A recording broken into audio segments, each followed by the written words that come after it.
this is my Chevy Equinox before I completely freaking wreck it.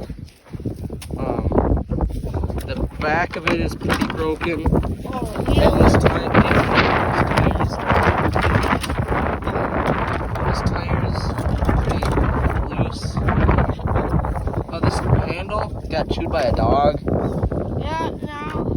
And this thing, I don't even freaking know. Okay, I got two test vehicles here. I got my 2001 Chevy Equinox here, and my Ford F-150,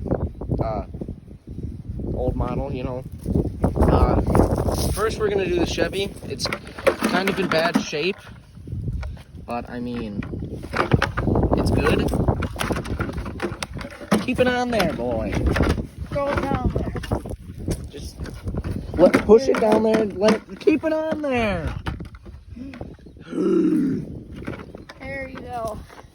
Don't kick it. Oh my god, now I have to go down here and get it again. I just want to.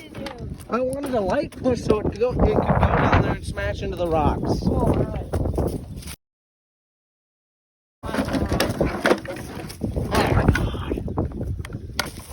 Better hurry up, my grandpa's coming.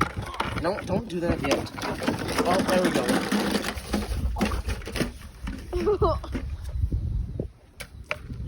Alright, How I'm doing this one. granny car time.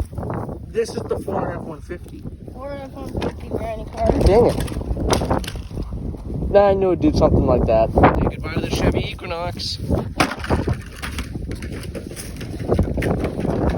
Oh boy. Woo, that probably got her good. Woo! After that, broken. Steering wheel broken.